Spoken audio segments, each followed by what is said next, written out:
soal IKN, apakah 1 tahun, apakah 5 tahun, apakah 10 tahun, ini soal masa depan bangsa.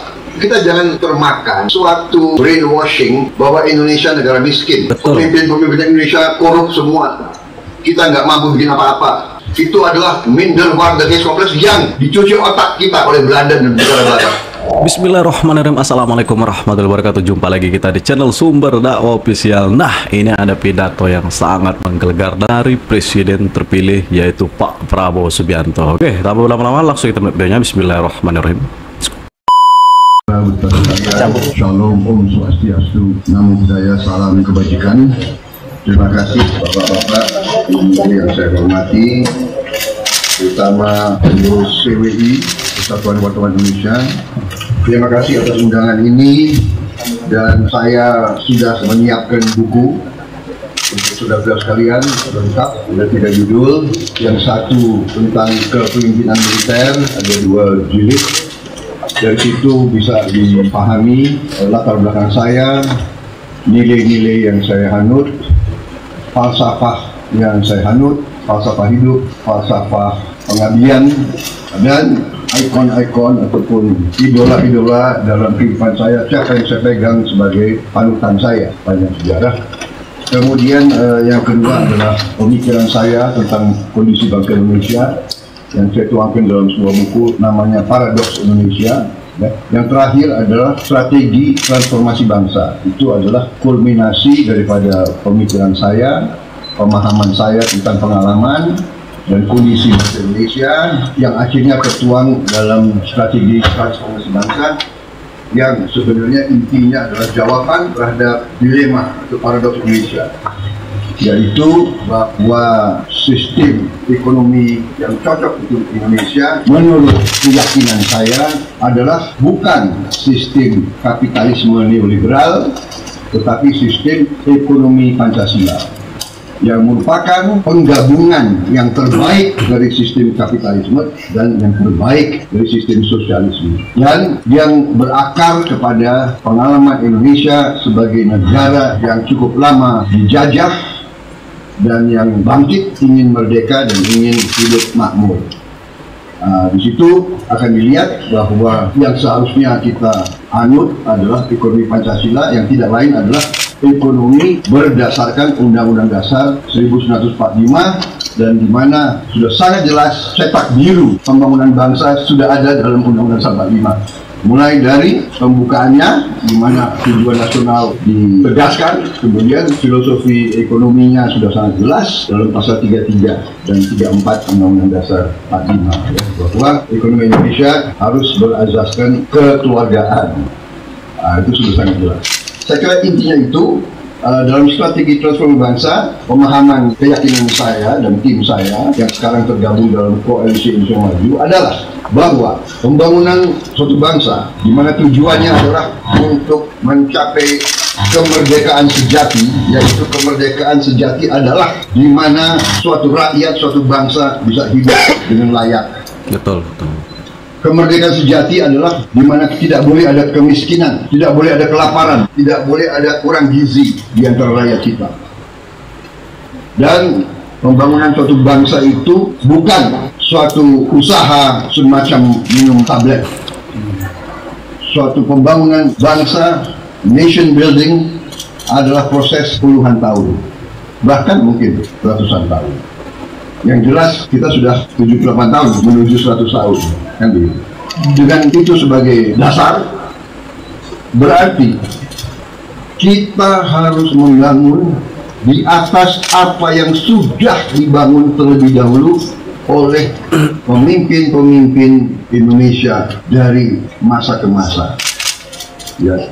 Jadi apa yang kita nikmati hari ini menurut pemahaman saya, keyakinan saya, adalah hasil dari kepemimpinan zaman Bung Karno, bukan akibat Bung Karno tunggal.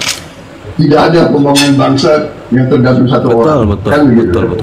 Ada Bung Karno, ada Bung Hatta, Jenderal Sudirman, Bung Syahrir, ada Sudirman, ada banyak tokoh yang berkorban juga banyak.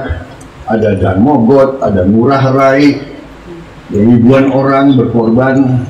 Tidak ada generasi itu pembebas ya kita mungkin tidak seperti ini. Bukan negara yang sebesar Indonesia, yang sekaya Indonesia, kalau bukan pemimpin-pemimpin kita pada zaman era itu, era perjuangan, era proklamasi, dan era perang kemerdekaan dan selanjutnya. Dan sesudah Bung Karno dengan kelebihan dan kekurangannya, apa yang kita miliki harus diakui keberhasilan zamannya, kepemimpinannya Pak Soeharto. Tidak dapat dipungkiri, ya kan? Begitu banyak prestasi kita di zaman itu, terutama di bidang ekonomi. Kemudian sesudah itu, karena tuntutan demokratisasi, reformasi dan sebagainya, kita juga harus akui terobosan dan keberhasilan ataupun apa yang dirintis oleh Pak Habibie, walaupun sebentar, oleh Gus Dur, oleh Ibu Mega, oleh SBY, dan oleh Pak Jokowi. Jadi saya berpendapat bahwa semua sumbangan-sumbangan mereka itu menghasilkan suatu landasan yang kuat, suatu fondasi untuk kita bisa benar-benar take off menjadi negara makmur, negara modern, negara sejahtera. Nah, dari hasil ini semua yang saya paling merasakan adalah tentunya yang bisa dikatakan kepemimpinan dua presiden yang langsung selama ini, Pak Jokowi dan SBY. Dimanapun dari situlah betul banget, iyalah, yang dipilih direct election, dan bisa dikatakan mungkin presiden pertama yang menyelesaikan suatu masa terpilih secara utuh, suatu periode. Iya betul, dua presiden dipilih lagi secara utuh suatu periode. Jadi ini full tahun harus kita akui, ya kan? Kemudian sekarang Pak Jokowi terpilih 5 tahun satu periode, terpilih lagi dan akan selesaikan satu periode 5 tahun. Jadi ini bisa dikatakan 10 tahun, apapun dikatakan stabilitas. Jadi bapak-bapak sekalian, saudara-saudara sekalian, ya, saya ajak selalu, marilah kita lihat sekeliling kita, marilah kita nonton berita tiap malam di TV. Apa yang terjadi di Ukraina, apa yang terjadi di Gaza, apa yang terjadi di Libya, di Sudan, di Yaman. Mari kita lihat apa yang terjadi di Mali, di Chad. Perang, saudara. Dan marilah kita sadar dan bersyukur bahwa akibat kearifan pemimpin-pemimpin kita selama sekian tahun, Indonesia masih seperti kita sekarang. Kita tidak dibom di ibu kota kita. Kita tidak hilang 20.000 warga negara. Ini yang cocok nonton ini toko-toko atau elit-elit politik yang suka nyinyir, kan cocok. Dalam 2 bulan 10.000 anak dan tiap hari dihujani. Kita tidak kehilangan rumah pekarangan kita sampai sekarang. Ini bukan sesuatu yang jatuh dari langit. Ini yang saya menghimbau. Marilah kita semua sadar, apapun latar belakang kita, apapun visi kita, ya, bahwa kita berbeda itu biasa dalam demokrasi, perbedaan itu biasa. Tapi marilah kita ingat nilai-nilai inti kita. Apa yang menyatukan kita, apa yang memisahkan kita banyak. Tapi kalau mencari apa yang menyatukan kita, satu, kita ingin hidup sebagai negara merdeka namanya Indonesia, yang terdiri dari banyak suku, banyak agama, banyak bahasa lain, berbeda-beda. Kita ingin hidup sebagai satu keluarga. Saya kira kalau kita sadar ini dan kita berterima kasih bahwa dengan kearifan pemimpin-pemimpin kita yang saya katakan kita terhindar satu saat ini minimal 10-20 tahun ini kita tidak terlibat dalam suatu perang. Ya, alhamdulillah. Padahal kita punya banyak masalah teritorial. Malaysia mungkin wilayah kita, Vietnam mungkin sebagian dan sebagainya. Tapi nah ini baru dengan stabilitas, dengan perdamaian, baru kita bisa membangun. Intinya kita negara sangat kaya, kekayaan kita luar biasa, ratusan tahun sudah diperes, sudah diisep, kekayaan kita masih seperti ini. Dan strategi ke depan, kenapa saya menyatu luar biasa dengan Pak Jokowi, bukan karena chemistry kita bekas pesaing, tidak, karena visi beliau adalah sama dengan visi saya. Indonesia harus makmur, kekayaan kita harus di tangan kita sendiri. Amin. Harus kita olah, dan kita tidak boleh izinkan Indonesia diambil kekayaannya terus dan tidak ada nilai tambah untuk rakyat kita. Berarti hilirisasi adalah salah satu kunci utama dari kemakmuran anak-anak dan cucu-cucu kita. Ini misi saya, ini perjuangan saya, dan inti daripada strategi pembangunan saya adalah itu. Mengelola, menjaga kekayaan kita, meneruskan hilirisasi, melanjutkan semua yang sudah dibangun oleh pendahulu kita, terutama Pak Jokowi. Kan 10 tahun ini kan Pak Jokowi, plus 10 tahun Pak SBY. Semua program-program yang sudah dilaksanakan, yang dirasakan oleh rakyat, kita teruskan dan kita sempurnakan dan kita perbaiki. Apakah ada kekurangan? Banyak. Apa kita sudah puas dengan yang tidak dihasilkan? Masalah demokrasi, masalah hukum, masalah apa kita puas? Tentunya kita tidak puas.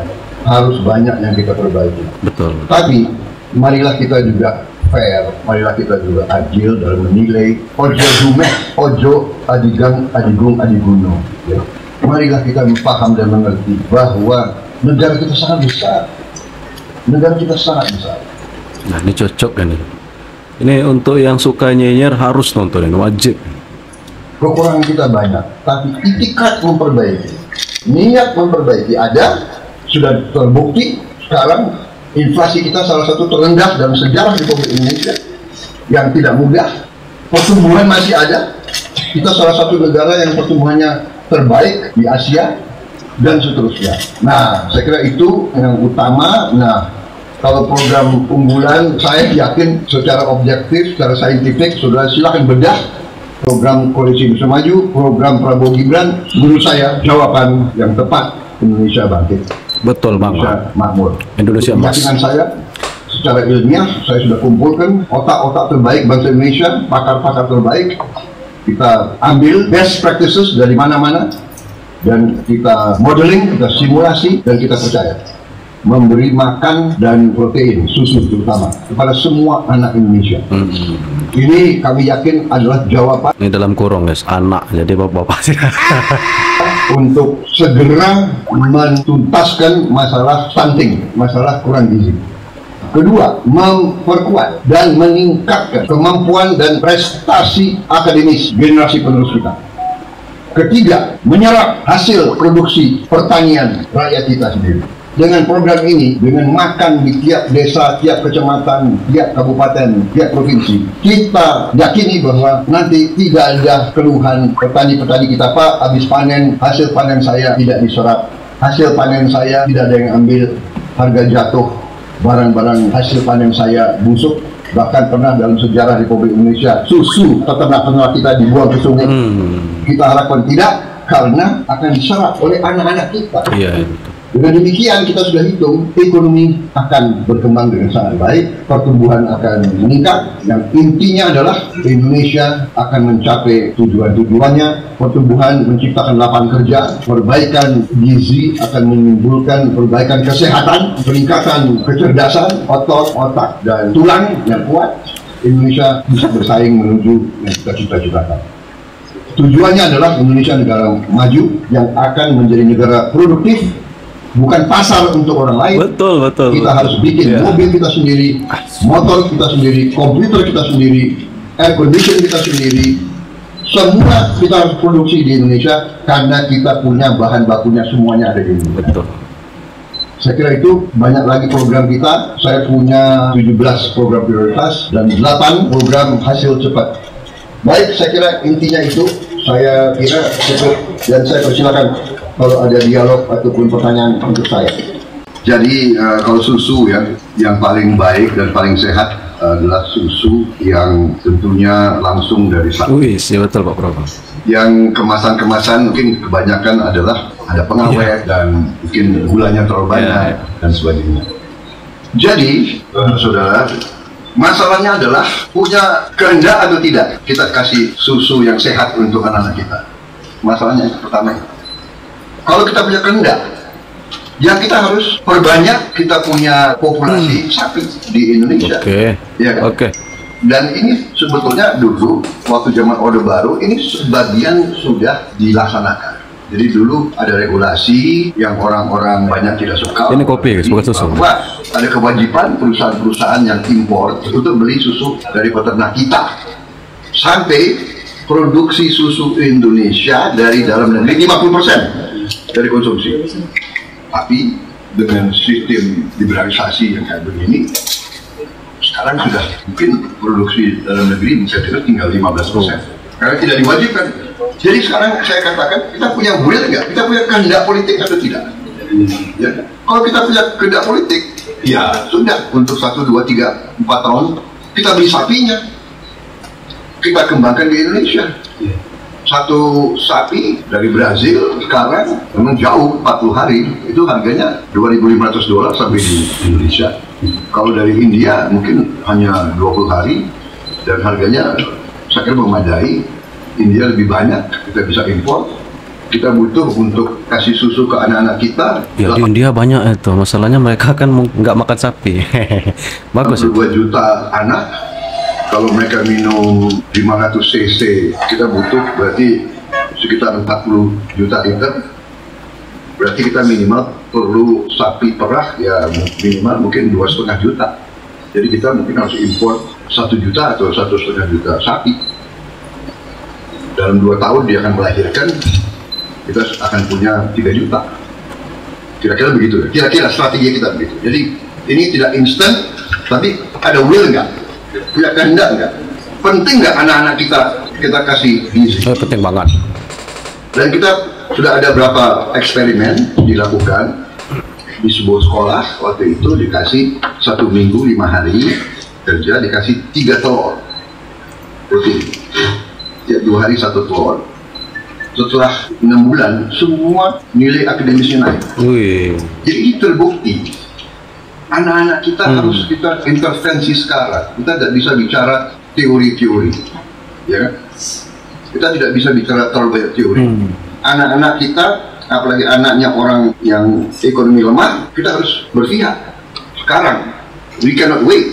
Itu jawaban saya. Jadi kita sudah hitung semua. Ini bukan soal menggiurkan, Pak. Ini soal vital. Ini soal necessity. Ini soal masa depan bangsa. Kalau Bapak sekarang periksa angka-angka akademis anak-anak kita yang diukur oleh PISA, mungkin kita sedih.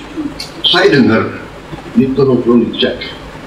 Dalam 1000 universitas terbaik di dunia, nggak tahu ada Universitas Indonesia masuk atau tidak. 1000, ada berapa? Ya tolong dicek kembali. Ya, mudah-mudahan. This is vital necessity menurut saya. Ya. Ini keyakinan saya. Ini doable, ini feasible. Memang kelihatan kedengarannya 440 T besar, ya kan? Tadi Indonesia punya kemampuan.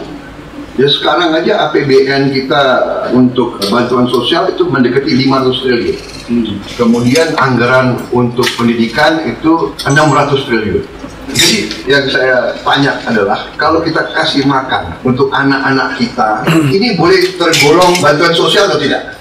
Boleh nggak tergolong bantuan sosial? Boleh. Yang kedua, ini boleh tergolong pendidikan atau tidak? Boleh. Kasih makan di sekolah? Boleh, Pak. Boleh. Belum peningkatan penghasilan kita kalau kita perbaiki sistem penerimaan pajak dan penerimaan non pajak. Sekarang kita punya tax ratio itu sekitar 12%. Penerimaan revenue dari pajak, cukai dan semua dari itu sekitar, kalau tidak salah saya 12%. Vietnam 18%. Thailand sudah di atas 18%. Tiap 1% meningkat penerimaan negara adalah 15 miliar dolar. Jadi kalau kita bisa sama dengan Vietnam dan Thailand 18%, berarti kita harus naik 6%. 6 kali 15, 90 miliar dolar ekstra. Dan ini sedang dikerjakan pemerintah, komputerisasi dan sebagainya, efisiensi dan sebagainya. Kita bisa kok, Pak. Kita punya potensi luar biasa. Potensi kita luar biasa. Jadi banyak peluang yang ada. Jadi saya sangat optimis bahwa kita mampu untuk membiayai itu. Soal IKN nilainya kan kedengaran besar, ya sama kan, 400 triliun, 30 miliar dolar. Apakah 1 tahun? Apakah 5 tahun? Apakah 10 tahun? Sekarang kalau kita bangun itu dalam 15 tahun, Itu kan $1,5 miliar satu tahun, Pak. Anggaran kita untuk infrastruktur sekarang aja juga mendekati 300 triliun kalau tidak salah dalam APBN yang sekarang, ya. $12 miliar. Apakah IKN bukan infrastruktur? Jadi we can manage it. Kita jangan termakan suatu brainwashing bahwa Indonesia negara miskin, negara Indonesia tidak mampu, orang Indonesia tidak bisa manage, pemimpin-pemimpin Indonesia korup semua, kita nggak mampu bikin apa-apa. Itu adalah inferiority complex, itu adalah minderwaardigheid complex yang dicuci otak kita oleh Belanda dan negara Barat. Maaf saya harus bicara itu. Saya tidak anti asing, saya dibesarkan di Barat, saya kagum sama Barat. Hanya Barat sering hanya mikir Barat sendiri, ya kan? Waktu saya ditanya orang-orang Eropa, ya, duta besar Eropa itu, what do you think of Europe? Oh, we love Europe. The problem is Europe sometimes do not love us. Iya kan? Kita hormat sama mereka, kita terima mereka. Berapa puluh tahun kita izinkan Mercedes, BMW, betul, ya, Volkswagen, produk-produk mereka kita boleh kamu jual kita. Kita mau jual kelapa sawit nggak boleh. Sekarang mereka persoalkan kopi kita, teh kita. Aduh, bagaimana, ya kan? Habis itu dia bilang nggak bisa karena tanam kopimu rusak hutan. Saya bilang ke mereka, yang suruh kita tanam kopi teh kalian. Gondol-gondol datang di kita ya, suruh tanam kopi, tanam teh, tanam ini semua, suruh kita rusak hutan kita. Sekarang dia tanya, nggak boleh. Aduh, come on, ya kan? Yang sedih lagi Jepang.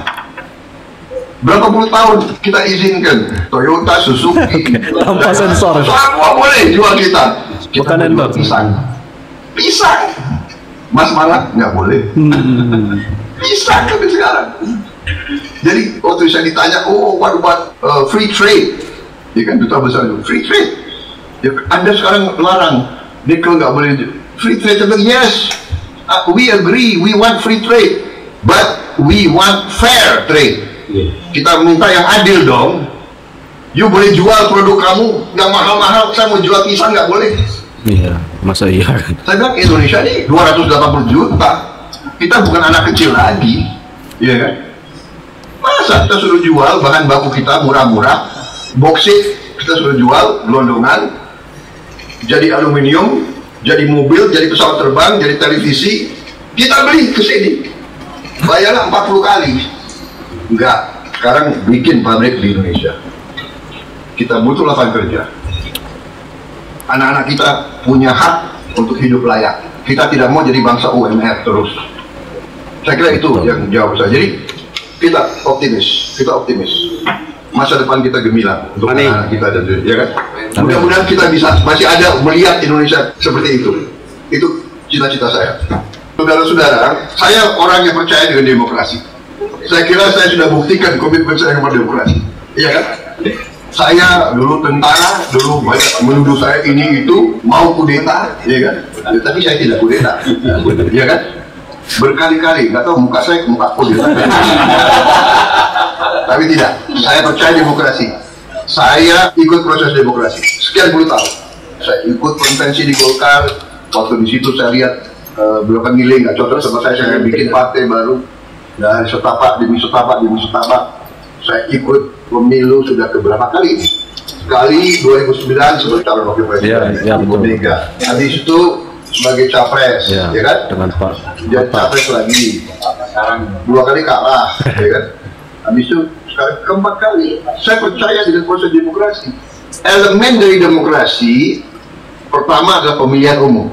Rakyat harus bisa memilih pemimpin. Yang kedua adalah kebebasan pers. Kebebasan pers itu adalah check and balance, itu untuk mengendalikan si penguasa. Dan dengan kebebasan pers yang dinamis, pers yang kalau keras, kadang sakit hati, ya, sakit. Tapi juga mengendalikan kita. itu memberitahu kita, oh, there's something wrong, ada masalah di negara kita, ya kan? Sering dikatakan suatu negara yang persnya kuat tidak ada kelaparan. Itu salah satu, ya. Karena begitu ada kelaparan, semua tahu, langsung bantu. Kita kalau sekarang ada pers yang kuat, banjir di suatu, kita tahu, oh ini lagi susah, ya kan? Ada. Jadi tidak mungkin saya di sini tanpa persnya bebas. Partai saya bisa berkembang karena ada kebebasan pers. Menurut saya pers adalah kan itu situasinya begitu. Dan maaf ya, sekarang saya juga jelek-jelek begini ya, kita boleh koran juga. walaupun oblaknya nggak banyak, kadang-kadang saking nggak banyaknya kita bagi-bagi aja. Ada majalah, kan ada televisi.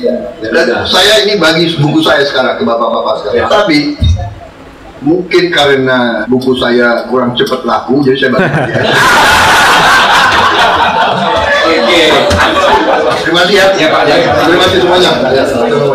Nah guys, Masya Allah, itu pidato dari Pak Prabowo Subianto. Pokoknya Bapak pendiri bangsa, nah itu Pak Prabowo jawab tadi, bukan hanya Bung Karno saja. Di sana banyak pahlawan-pahlawan bangsa yang ikut serta dalam memerdekakan bangsa Indonesia. Pokoknya beliau memuji keberhasilan Pak Jokowi maupun Pak SBY. Saya akhiri, tentunya tetap jaga persatuan Indonesia, selalu berpikir positif, jangan mau termakan isu hoax, tergiring opini yang sangat menyesatkan. Saya akhiri, wabillahi taufiq wal hidayah. Wassalamualaikum warahmatullahi wabarakatuh.